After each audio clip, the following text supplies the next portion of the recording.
It's on you, Mandy. Okay, welcome everybody. My name is Fat Mandy, and I am a larger bodied white woman with slicked back hair in a pink t-shirt. That is my image visual description. And I would like to welcome you with my co-chair, Shay M. Lawson, Esquire. We co-chair the Diversity, Equity, and Inclusion Committee of the Songwriters of North America. And we are gathered here today because we have two wonderful speakers. We have our host, Liana Maneese. She is a Brazilian born, Pittsburgh raised, award winning activist, visionary entrepreneur, doula, and catalyst for creative engagement. Liana is the co founder of the Good People's Group, which provides deep, purposeful, and intentional small group consulting focused on individual growth, social justice, and historical multidisciplinary learning to create safe and equitable spaces. Liana's background includes degrees in cultural studies and clinical mental health applied psychology. She is going to be hosting a conversation with our guest and newest SONA member, Reverend Chris Wylie, also known as DJ Pastor Rock. They are a songwriter, musician, vocalist from Buffalo, New York, who began his music career as a drummer and studio engineer and recording studio owner, but now finds his voice primarily in writing, recording, and performing. His music centers on justice, liberation, and inclusion for all people, no matter what body they may live in. We would like to mention that he is with Ramped, the recording artists, music professionals with disability, and he is the partnership's co-chair. He is a Recording Academy member, 2023 D30 Disability Impact List nominee, and like I said, SONA. When he is not calling people to action by speaking, singing, or performing, he uses his music to help support Rolling Nation Network. You can check them out at rollingnation.net, a nonprofit organization started with his spouse to help people in need by providing wheelchair, vans, and grants. So welcome everybody. Thanks for coming. And I'm going to turn it over to you, Liana and Pastor Chris. Hi. Hi, thanks. It's good to be here. Hi, it's so good to see you. I'm really looking forward to our conversation today. I've been thinking about it for quite a while. First things first, my name is Liana Maneese. My pronouns are she, they. I am sitting down in my living room. I am a brown skin woman with glasses, very big glasses, dark, curly, very short hair, earrings, and a brown shirt. And I am here with my guest, who I'll let introduce himself very quickly before I move on. Hi, Reverend Chris. How are you? Hi, I'm awesome. I'm great. Thanks for having me here. It's really good. I've been really looking forward to this conversation and sharing some time together. Me And too. and as was already said, I'm Reverend Chris Wylie, DJ Pastor Rock. I'm a disabled white guy in a wheelchair with a blue beard and wearing a flannel shirt, various musical instruments behind me. Yes, lots of musical instruments that I learned last time we spoke. You play very many. In more or less degrees of proficiency, but yes, drums especially, which you can see most visibly behind me. That's where I started, and that's been my longest term instrument. Wow. Yeah, it's really incredible to have that kind of skill to be able to play so many different instruments. I do not share the same gift, sadly. But I can appreciate it so much. Drums are my favorite instrument, so I just think it's the most fascinating to watch. It's the most fun too, I think. Yeah, I imagine. So we're here to talk about a number of things, and really the intersections of a lot of those things. And there are some pieces of our identity before we met, before we are here speaking today, but when we first had talked offline about this conversation we were going to have, there were a lot of intersections in our identities and things that were just really fascinating and incredible that we have in common. So I'm really excited to talk about all of those intersections. And one of the reasons I love talking with SONA and doing all of these and speaking with all of these guests that work specifically in music is, for me, when I think of creativity, I think of the opposite of oppression, which is something I tend to bring up every single time I talk to somebody creative. It's really the opposite of what holds us down. And I think that we all enjoy and love that work, whether we do it or enjoy it on the other side of it, because it helps us to feel free. So I wanted to sort of start off the conversation thinking about those ways that we identify. So if you were to describe all of the ways in which you identify, or at least, top few, how would you describe yourself? That's a lot. I mean, we Yeah. could spend the entire time just talking about that, but Mhm. we won't, but we could. So I'm disabled. I'm a wheelchair user. I'm a partner, a dad, and I'm also part of the queer community. I'm pansexual, so there's that too, and I'm also an adoptee, so that's also part of my identity. And I think those are some of the key things that I bring into my experience, into songwriting and all the other things that I do. Mhm.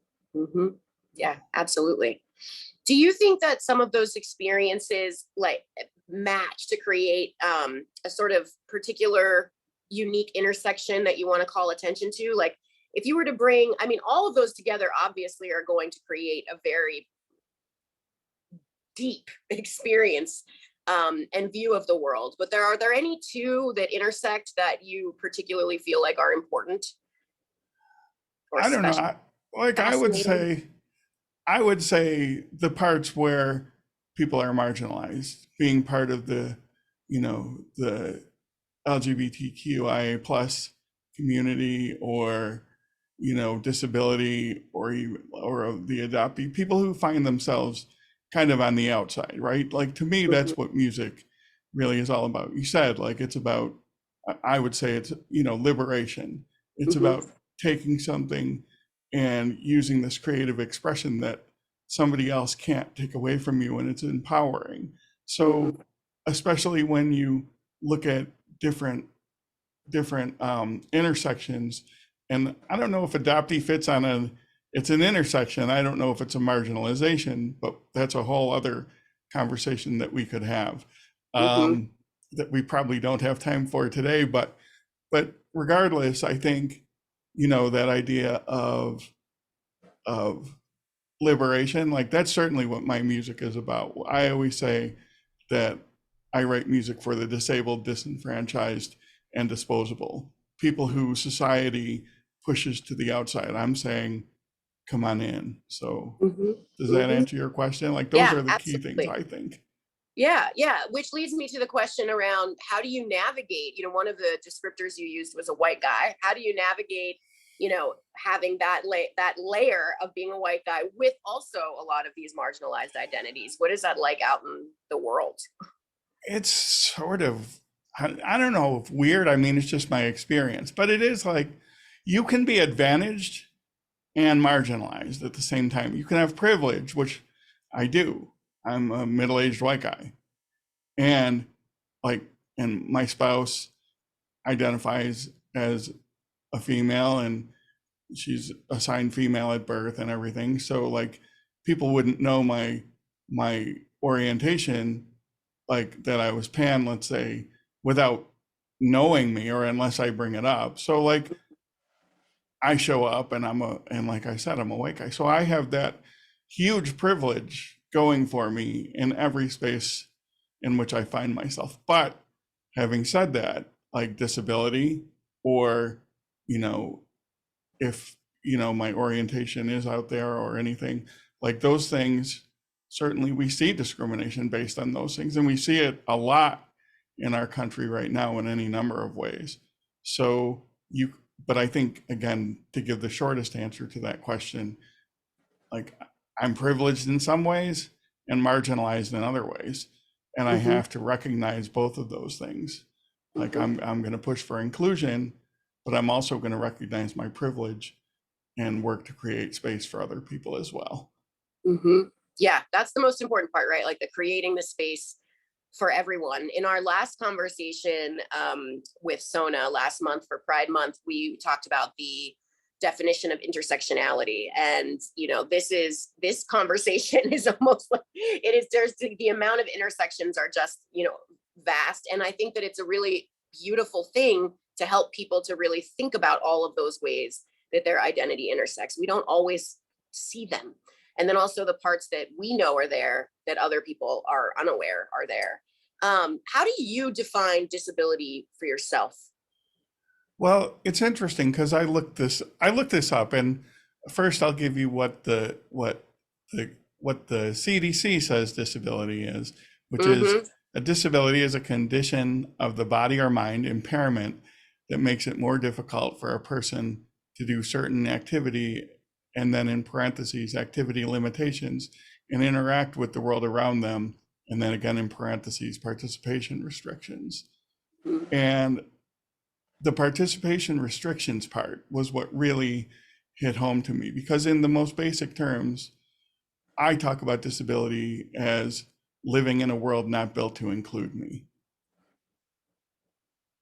and navigating that. I would say that my experience, and this came up in our talk, you know, getting ready in our conversation, getting ready for today, that like I live a cross-cultural experience because in a non-disabled world, because the world isn't designed for me, and every day I go out, I have to figure out how to live in this space that to more or less degrees wants or doesn't want to include me.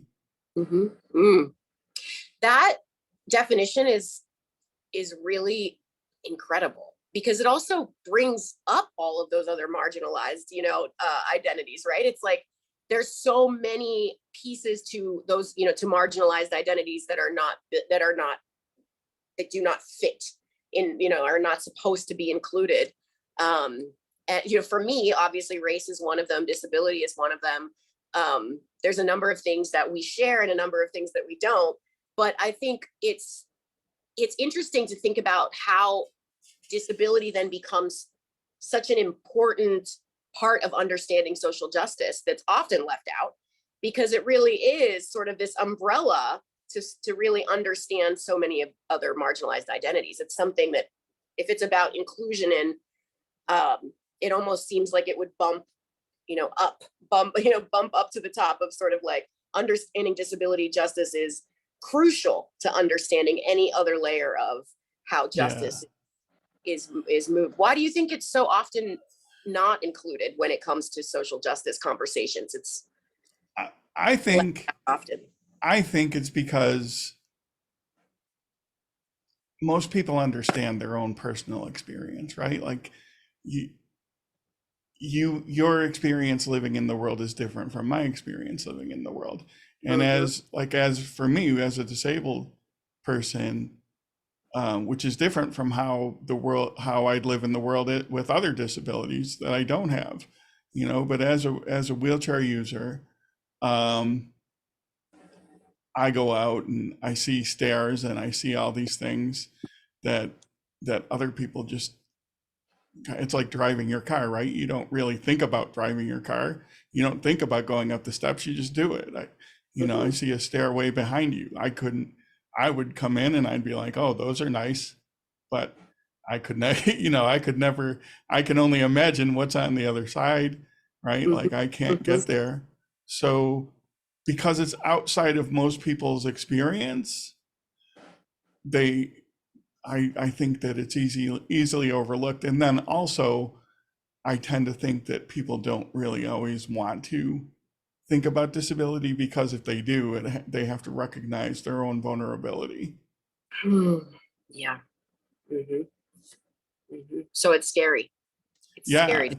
I think so. I have no option. I have to be confronted by my vulnerability every day. Right. And as I've gotten older and my body has broken down more than when I was younger, I wasn't always a wheelchair user. I've always had cerebral palsy. But, you know, as my body has broken, like I don't have any choice. And other people get there I often say that everybody's body is aging, mine's just aging faster, right? Mm-hmm. So other people will get there, but they'll be, you know, 70, 75, maybe. I don't know. I'm just arbitrarily assigning numbers. So they deal with it too, and then they sort of hide it away or something, and think about how many times one, say if it's a couple and a spouse dies or something, and then like other people come into the house and they say, I have no idea that they were living this way or whatever, having to navigate the world in this way, because we hide it. We don't want to, like I said, we don't want to recognize our own vulnerability. Mm-hmm. And again, a lot of people experience that really at the end of their life, but I've kind of caught it. Well, I've caught it since the beginning, but then really what I hope to be hope to be the middle at least, you Mm-hmm. know, so I have to live with this longer. And so again, I Mm-hmm. have to recognize it. Mm-hmm. You mentioned a few things that reminded me of how we're still currently, I think sometimes people don't realize, not sometimes, oftentimes, I also think we're not taught this stuff in school. So, I was thinking about the ugly laws, they used to call them. And if my memory serves me correct, I don't think that really got pushed away, or kind of like done away with, if you will. It still shows up in lots of ways, but until the 70s, it's like maybe 1973 or For 74, sure. which is extreme. Like that was like when around the time my parents were married, so like that's not very long ago. And for those who don't know what the ugly laws were, I mean, you could literally like just have somebody arrested and put in prison, like put in jail, because you didn't like the way they looked. If you were just eating food out at a restaurant, shopping, you could just say, literally call the police and say, please remove these people from my environment. And I think that speaks so much to what you were saying, is it is why it makes people so uncomfortable, and how that is connected to their own sort of like thoughts and their own fears about their own bodies, really, in a Mm-hmm. lot of ways. But yeah, pretty overwhelming to think about how recent, and how much this stuff still really probably lives very deeply ingrained in a lot of us. Oh yeah, for sure. It isn't that long ago. I mean, Mm-mm. you're right. The 70s. Look at, like for people who don't know, look up Willowbrook State School and stuff, which was Oh yeah, there wasn't the that story. Geraldo big break. Geraldo Rivera, yeah. Yeah, I watched that. I remember that. Wow. Yeah, that's And something a trigger warning on that if people do go look it up. big It's a very difficult time. watch. Mm-hmm. Mm-hmm. Extremely difficult. In fact, I actually learned a lot of the things that I learned from that footage. I remember at the time I watched it quite a long time ago, and yeah, it's really amazing. And the reality is we're still treating a lot of people this way. When we think about all of these other ways that people are the intersection of who's disabled and sent to prison often. And I think even over half, if I'm correct, it's definitely half. It might even be over half of people shot and killed by police are disabled people as well. So you can't disconnect these things from And these they're ideas. also and they're also quite often, I mean, I don't have a number, but just anecdotally, like we know this to be true, I'm sure, like people of color.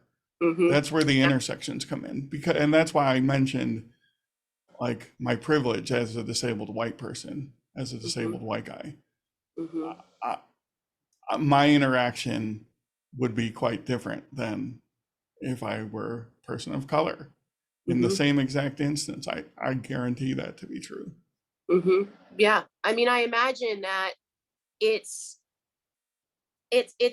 wild how people can have this level of fear so deep that they would truly live in the world in a very violent way. When this thought of someone actually calling the police, which they still do. I think we're thinking of the ugly law specifically, but it still exists. We just don't call it that. It looks a little bit different now than it would historically, and it's not like as state sanctioned unless it is a person of color, or the list goes on. So that leads me to think about, in your business, show business, right? In this idea of being a creative, being engaged in a lot of spaces where I imagine identity matters a lot, you know, in terms of like who gets supported, who gets not as supported, how you have access to certain places, what actual access looks like in those spaces. You know, what does this look like in your line of work on a day-to-day basis? Well, in music industry, it's a little different. For me, especially Mm-hmm. because I didn't have stage access the way that other people might. So like it's different. I'm not likely to be a pop star at my age, you know. And so but opportunities when I was younger, I mean, I've played drums for years and a lot of my friends are professional musicians and so forth. And like I had to kind of take different, that's how I got involved in studio work and things Mm-hmm. like that, because like I was limited, right? So like it kind of manifested itself in that way for me, is like just not being able to get in, not being able to get on stage. I mean, those are like, for me, a lot of that is just physical. It wasn't, I mean, it was attitudinal, because sometimes people will say, oh, that's not necessary, or, you know, or something like this, but it wasn't malicious, like in the same way, or didn't come across that way.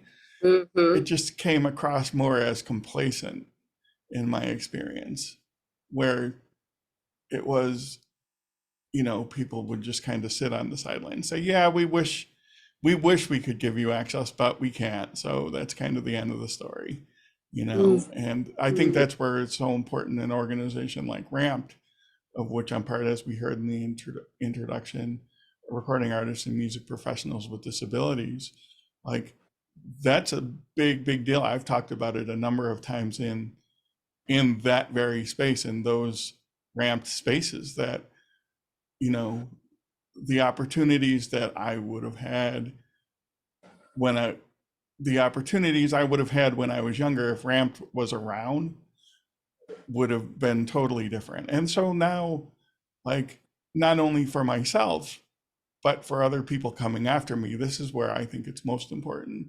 You know, that's why Ramped matters, is like, because we're changing things so that hopefully other people don't have to go through the experience, or at least not through it as much, or at least alone. Mm-hmm. Mm-hmm. Mm-hmm. Yeah. In the anti-racist work that I do, something that we say a lot is that there is no such thing as neutrality. And I think that, you know, this is a great example of it, because it is that space between, you know, well, people might not be being malicious, or it may not be like this, their that's their goal, is to like not provide something. It's not so simple, but that there can still be so much violence in a way done because they're not giving that access. You know, it's something, I mean, what you're speaking to is like the most basic thing in my mind about, you know, performing. Like that's like a stage performing. It's like this is step one, you know, that and it still isn't something that's, you know, really thought of or the norm, you know, which is pretty mind blowing. Yeah, that's exactly the point, I think, is that if I can't even get in the door, if I can't even get on the stage, I've written, actually, because I also write some poetry and things, and I've done that like in Poor People's Campaign, of which I'm Mm, also part, and where I've written about that very thing. Like I'm down here on the floor if I can even get in the door, you know, and so if I can't get that far, then people won't know who's not there, because they don't, like, mhm, it's sort of this invisibility, right? This is why, and again, I think you're right, like complacency. Martin Luther King Jr., speaking of Poor People's Campaign in the mhm. original form in civil rights, would have said the silence of the white moderate, right? Yeah, In yeah. terms of racism. Like if you're just idle on the sidelines, and you're not recognizing, thinking about who's not there, then you just go on with your day, and so the people who aren't there don't ever even get a chance at or an opportunity to go forward, much less move toward any kind of equity. Yeah. Yeah. And I think that's, part of the reason why we're doing these conversations with SONA, and ideally these things trickle out, because there are ways to be active, for all of these pieces that we so often silo. I think that that's part of the reason why so much of this is dangerous and not working out there, is because we see everything so separate. It's like, oh, race is over here, and gender's over here, and sexuality's over here, and disabilities over here, and all these things have these separate sort of silos. And the truth of the matter is every single one of those things intersects. Nobody is just part of one group, and certainly all kinds of people intersect with or touch those people every day, whether it's a family member, a partner, a child, anybody. And so, it's unbelievable to me that even in this day that we still have so many people looking at it like that. But I really think you're right in terms of the fear. There's certain things that elicit fear of your own body, fear of getting older. And even, I think that some disability can remind people of that, like just die, like, or I could die. Vulnerability is mortality, is like, to put it bluntly, is mortality. Yeah, absolutely. And that's like the biggest thing, and I think whether we connect it to disability, race, it doesn't matter. All of those things remind people, I think, of that ultimately. If I had to identify as a Black person, then it could be that dangerous for me to go out there into the world or send my children out there into the world. And so, yeah, I think absolutely that piece of mortality is so intense, but so often avoided in part of the conversation. Whereas adoption, I think, also reminds people of that loneliness as well. Like, what does it mean to be alone, for any period of time, And so these are the things that scare people and prevent us from getting our, basic needs met. Well, we're all interconnected, right? Like, this is part of that conversation. We're all connected, right? And it's not really like, there's no need to play like what I would call the oppression Olympics, anything like that, to say who's most marginalized, because we all are, like, in our own way, like, from people in marginalized communities, right? But also, one thing that we say is a common refrain in Poor People's Campaign arts and culture spaces specifically is like, when we lift from the bottom, everybody rises. Yes. And I think that's so important, that we are people who are lifting each other up. Now, the people at the very top of the systems who benefit from injustice, like, that's a whole other ball of wax, because that's what they don't want, right? But like, for we sort of closer to the other side of things, like, pulling together is super important. Can you tell us a little bit more about the Poor People's Campaign? I'm very familiar, but I imagine there's probably some people in our audience who may watch this that are not familiar. I don't know what you want me to. Well, it started, during the civil rights movement with Martin Luther King Jr. And then later, I can't remember, 2017, 2018, maybe, Reverend William Barber and Liz Theo Harris of the Kairos Center in New York City, like, kind of revived the campaign to talk about these very things, about justice, and about, again, this idea of lifting from the bottom. It's the Poor People's Campaign. And there's 140 million poor and low wage workers in the United States. Like, it's most people. Again, this is the vulnerability. People don't want to think about that, right? Yep. But yeah. Yeah, I was actually at the Target randomly earlier today, and I had a number of weird things happen to me. The first thing was I had a stroller, and then I had this like really intense realization of how I couldn't even get into the Target. I had to like walk to the other like very far away to like get to a ramp. And I had these moments. I couldn't change my kid. There was no changing table. There's all of these, just all of these access things that I hadn't typically thought of. And then as I was in there buying, food, for my kid, there's like these older people talk, I don't know, they're just like working, talking, saying, people don't want to work. People don't want to work. That's why it's so hard. And I just thought, the idea of the Poor People's Campaign is so important, right? It's like, it's like these sort of very capitalist messages, which are there to oppress everybody, so that you say things like that. Not wanting to work is not the same thing as not wanting to be exploited for your work. And so just this idea that these things are really, they're just so ingrained, and people say these statements so proudly. Meanwhile, they're working in a space, right, where we know they're not getting insurance, and there's they're making people work part-time so that happens. So it's like we allow these like messages into our mind and to replay, and it's so important to step out of that somehow and have that, have some kind of a realization of that message. And I think that is what, when I think of the Poor People's Campaign, that intersection of realizing that poor people, how does that intersect with all of these different identities, bringing everyone together to fight capitalism, which is, directly connected to racism, obviously, and the importance of that, of coming together in those ways. Sure.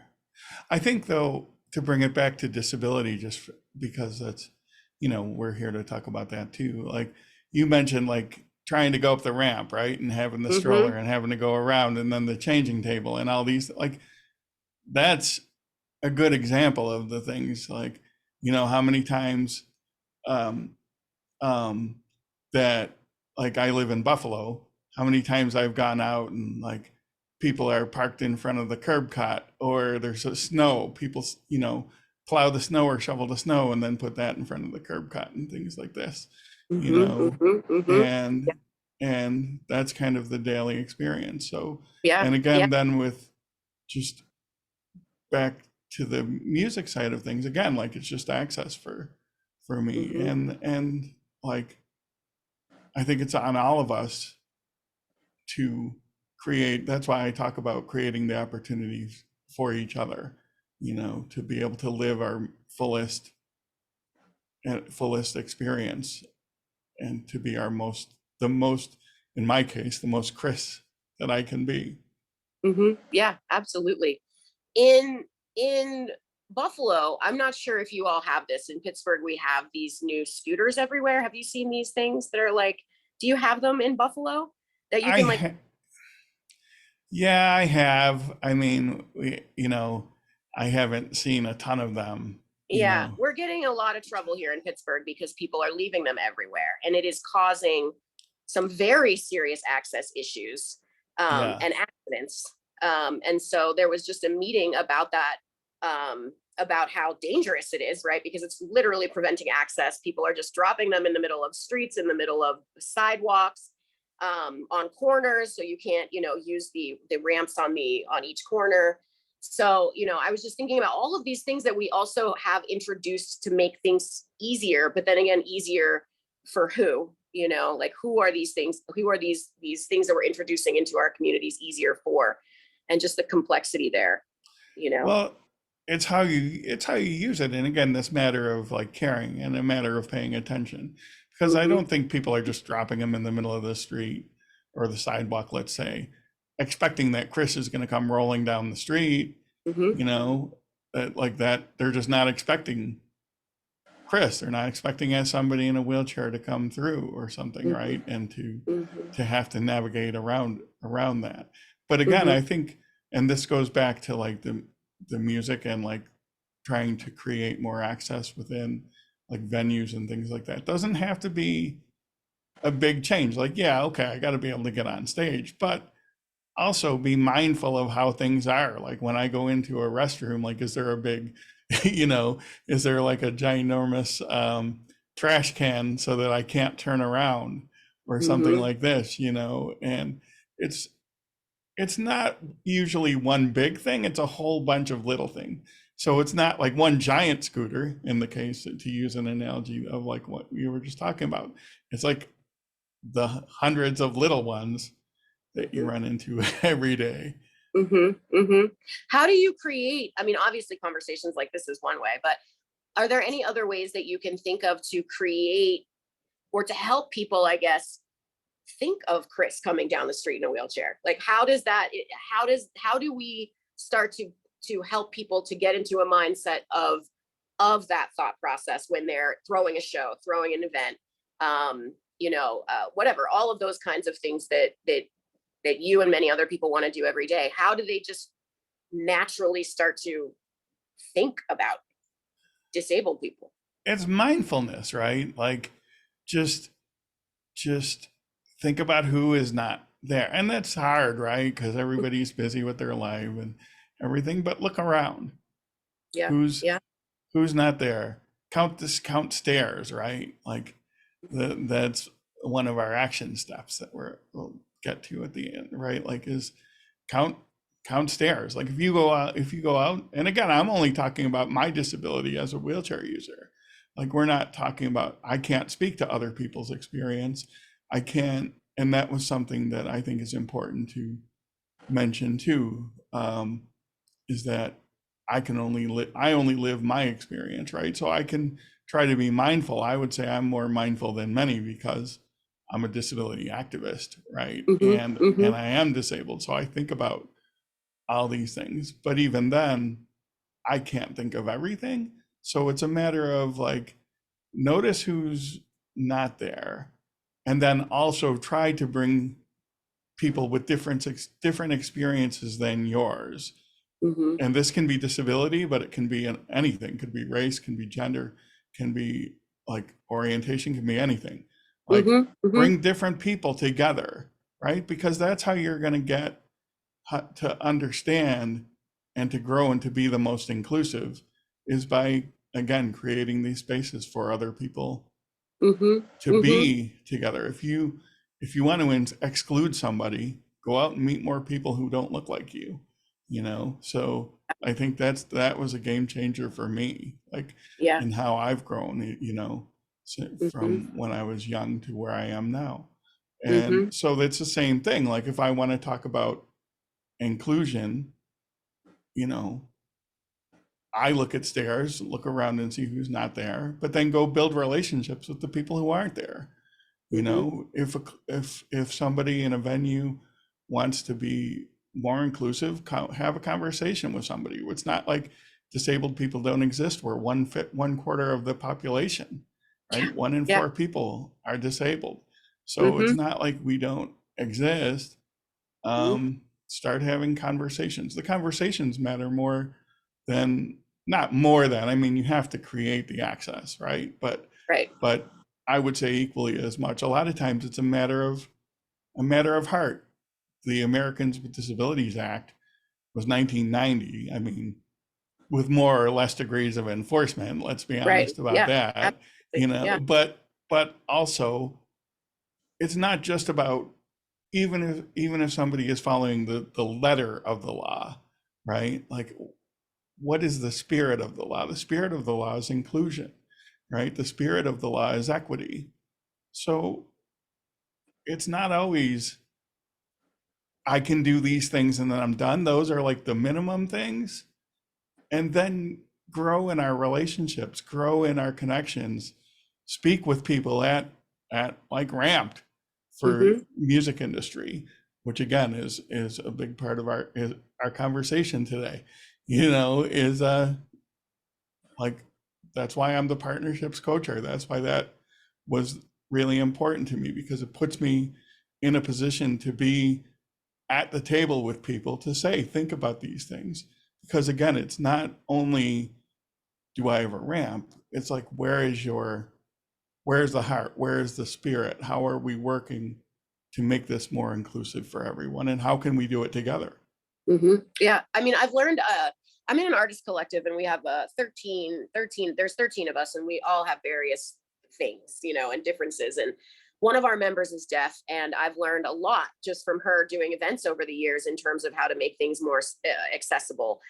Even just like right now, catching myself, like I have a tendency, well, I'm a therapist, so we always put our hands near our faces, but things like that, like being more aware of moving my hands away from my face. So, if someone needs to lip read, they can, there's so many layers, speaking more slowly, which I have a hard time with. So there's a lot of pieces that you pick up as you start to make those connections with all of those people, and what I'm hearing you say, that that's really, really huge, making those connections. And like captions, image descriptions, visual Hmm. descriptions, we did Hmm. that. Captions are on now, transcripts for podcasts and things like Yes. that. Hmm. If it's a bigger event, especially, like try to do ASL interpretation, things like that. Hmm. Those are things that can Hmm. be, that try to be aware of those things. Like, Yeah, yeah. And there's so many, you mentioned really quickly earlier, but there are so many disabilities that aren't seen as well, that aren't as obvious. For me, this is, I mean, one of the reasons I became a therapist is because I had a lot of issues, growing up. I didn't have names for it. PTSD, a number of other things, a lot of it connected to adoption. But I remember the first time, a doctor was like, this is a disability, so you can, call these people, and I was like very thrown aback. I was young, and I never thought of, the things that I was dealing with as a disability. With PTSD, most people think, the war or something. They don't always think, these things due to racial issues or adoption or all of these other kinds yeah. of what we know as to be traumatic. So I was wondering, because right now I think we're hearing a lot more about mental health, and even in the music industry, this is something people are talking about a lot, or coming out a lot more. I mean, it's not that it's been happening forever since the beginning of time, but it seems like a hot topic, if you will. How do you feel about the sort of the activation of the conversation around disability when it comes to mental health? Do you feel like it's helping overall, or do you think it might be pinholing the conversation a little more, where we're starting to look at only certain things or certain types of disabilities, and moving certain things out? I think that can happen, but I think any conversation is good.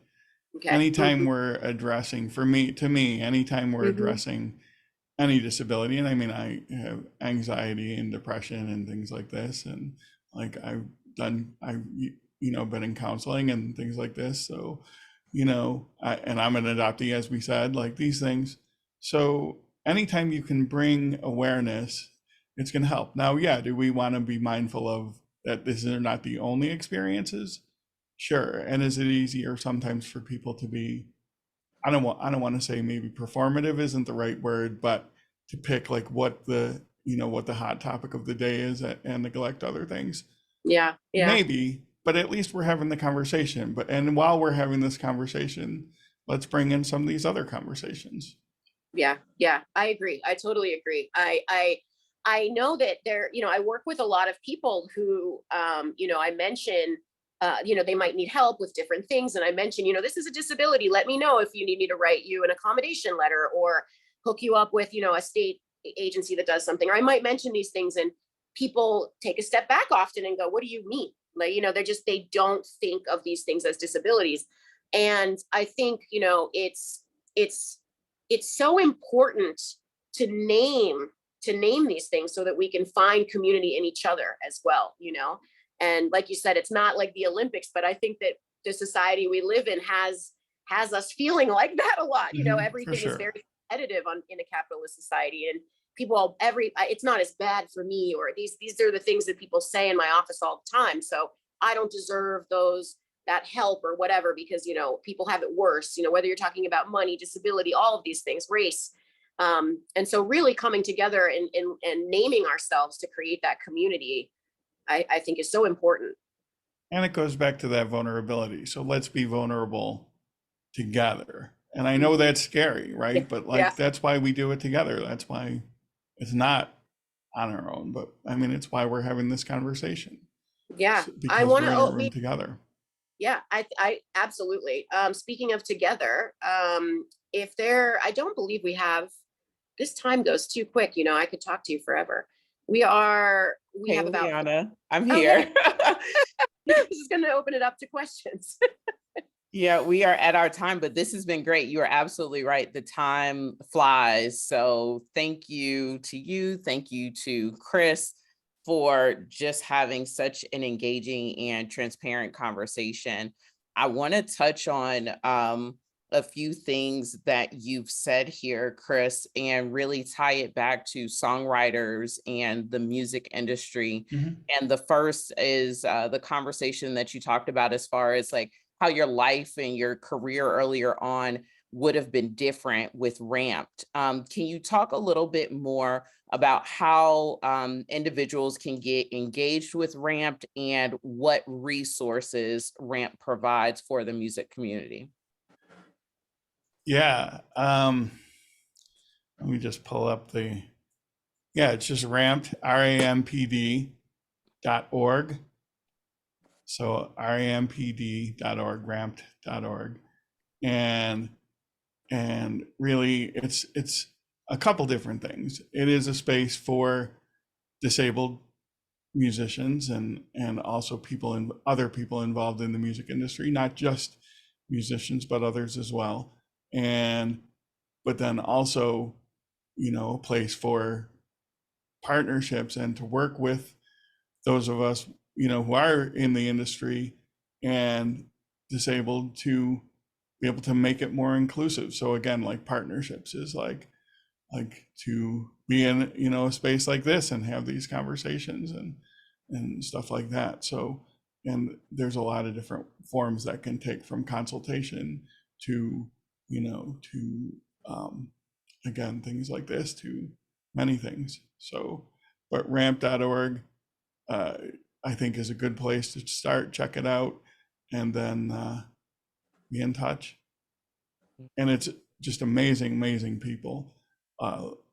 Lachi, who is our president and founder, or one of the co-founders, I came kind of through in the second round, but Lachi is an amazing person and has done so much. But we have so many amazing and talented people all working together, and we're happy to have these conversations on how we can make the music industry more inclusive and accessible for all of us.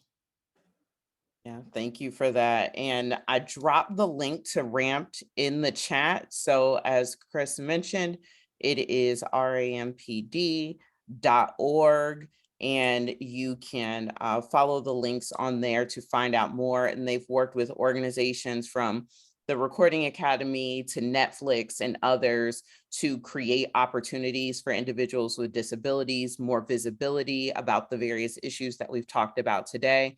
So if this is something that you are interested in and you could utilize these resources, or even spread the word and amplify the fact that these resources and an organization like RAMP is available, please do, please share the link. The second question that I have for you, Chris, is that you mentioned before about the spirit of the law versus the letter of the law. And of course, SONA is an advocacy organization, and we advocate for different laws as it relates to songwriters for fair pay and fair treatment in the music industry. Are there specific legislative issues that you feel that the overall music industry should have an eye on as it relates to the disabled community? I don't know, again, I always kind of go back to the Americans with Disabilities Act, because again, I have to be able to get in, right? If I'm not in, then people will not often, and this is what we're talking about, not even recognize that we're not not there. So I would say that, but again, it goes beyond like just, oh, it's going to cost me a lot of money. Oh, I'm going to have to do this. I'm going to have to do that. It's more about hospitality, right? It's more about working to include people who might have a different experience to be included. So I would say the ADA is always important, and always kind of under, being looked at and weakened and all these sort of things. So like that's always a threat, I think, especially in our current climate. So I start there, but it's so much more than that, I think. I think Mandy has a question for you. I do. I just Yeah. want to say that was such a great conversation. Thank you both so much. Before I ask my question, I want to Liana put a link in the chat for DustinGibson.com, and he's a disability activist speaker that I've seen many times. In fact, I think the first time I saw Liana was when she was presenting with him. So that I haven't been to his website, but I'm sure there's wonderful things there. So my question was, I don't know if either of you heard, Pastor Chris or Liana, have you heard about the Pickle Man situation at Sterling Renaissance Festival? I see that it had something to do with an emotional support animal. Exactly. Yeah. So I think this applies to entertainment and music as well. I mean, this gentleman wasn't a musician, but he was like an entertainer, and his job at this Sterling Renaissance Festival, I guess, was selling pickles, and he's a veteran and he has severe PTSD. So for many years, he's done this position where he's carting pickles all over the land and selling pickles, and he would get, however much per pickle sold or something, but he would do it with his emotional support dog. And this year when he went to walk the land with the dog in preparation for the event, because it's a demanding job, physically demanding job, the owner said, you can't have your dog here. And and he said, well, this is an emotional support dog, I have the paperwork on it, and it's and he it's you're violating the Americans with Disability Act by saying I can't have my emotional support dog. So I was just curious if either of you had heard of that situation. It's still very much being heard in the court of public opinion, and I believe by an actual I think he's lawyered up now. So but I was wondering, like, if there was any advice for emotional support animals, and your thoughts with how that applies to everything that we were discussing. And I also wanted, while I'm thinking about it, thank Chris for saying, that, what did you say? That really you live in a world Not built to include me. exactly. Yeah, you're living in a world not built to include me, and that you can be privileged and disadvantaged at the same time. So I just really thought that was very touching. So I don't know, the pickle man thing is interesting to me, because you don't really think so much of emotional support dogs as helping people with disabilities, but that's what they're there for. So For sure. Yeah. For sure. Yeah. Chris, go ahead if you have something you want to mention. I was just gonna, because I haven't heard about that. And there are, different levels, I guess, for lack of a better term, just off the top of my head, of like support animals and stuff, but still it's the same spirit, right? Like it's there for, especially in the situation you mentioned where, well, whatever, I'm not even going to qualify it by saying it's for this, like if you have this thing, because it's not for me to decide.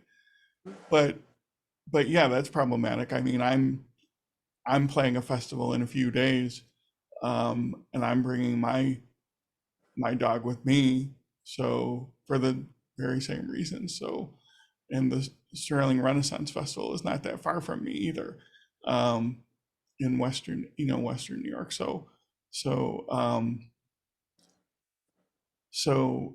I find it troubling for sure, because, and again, this is, I think people need to like stop for a second and think about what it would be like to be in those situations, and what it would be like, and try to work for inclusion, try to be more understanding and not less, and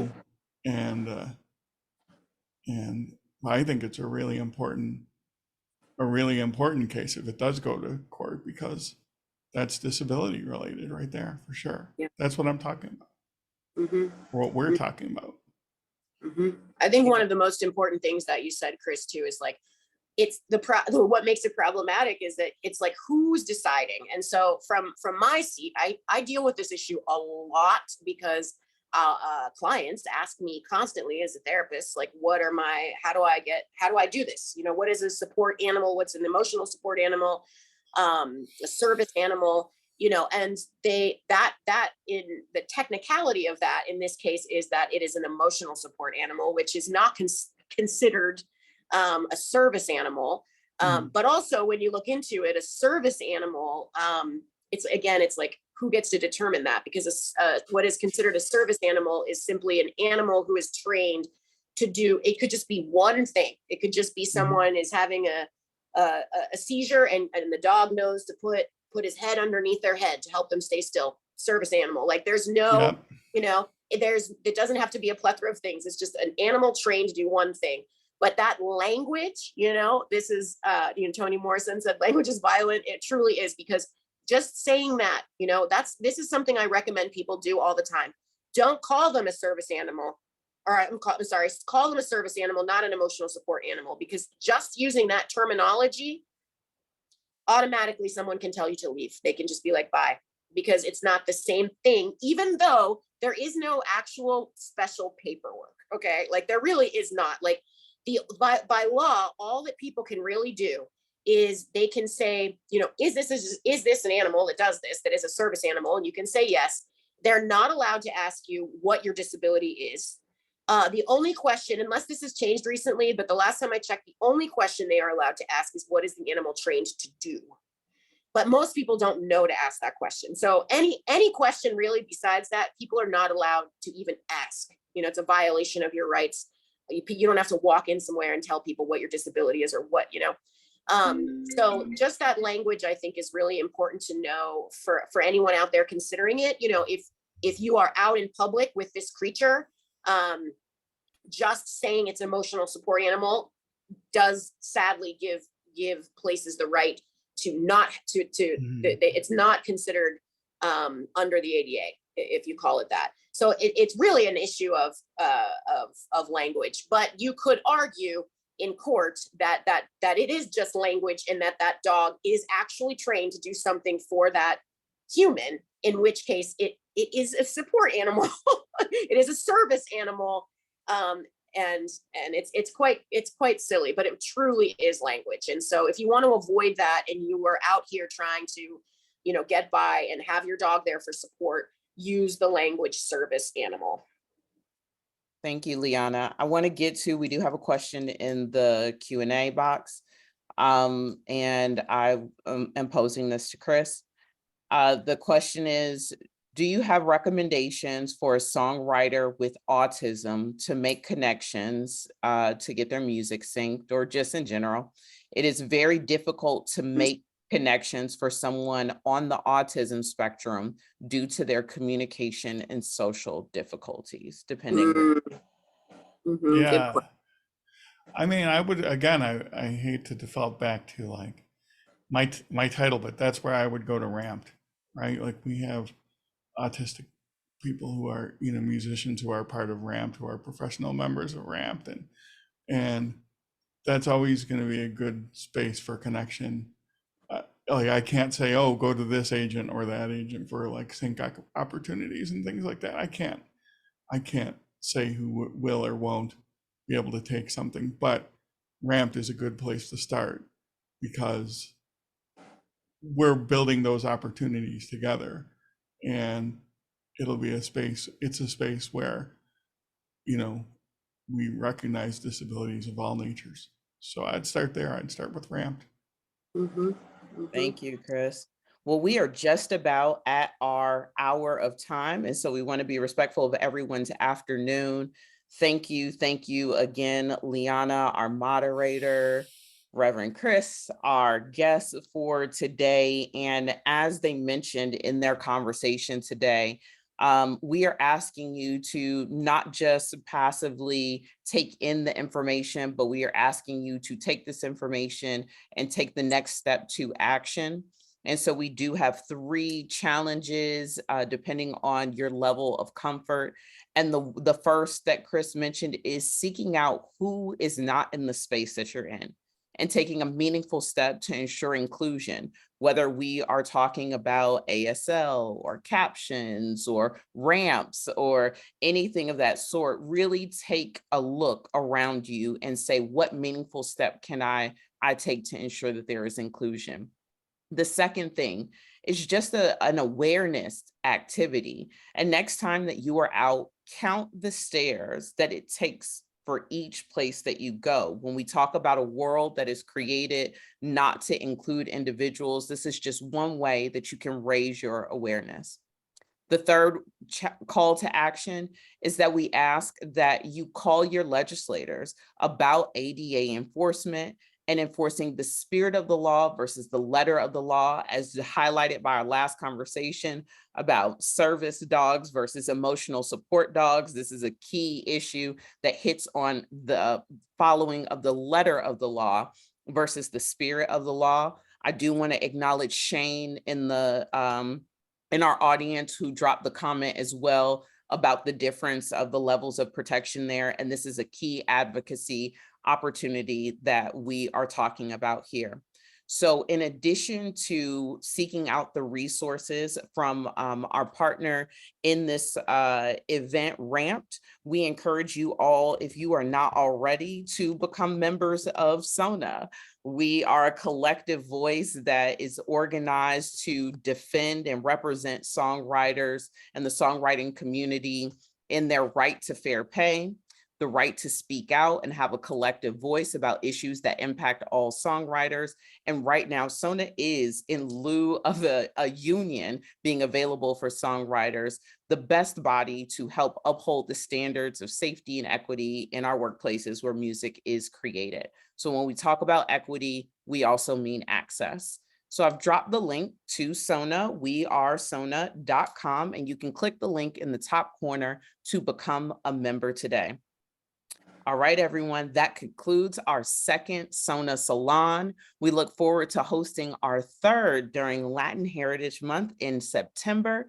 Until then, please be sure that you are following us on all social media handles. We are SONA LA on Twitter, on Instagram, Facebook, and on LinkedIn, Songwriters of North America. And until next time, everyone be safe and take care of each other. Have a great afternoon.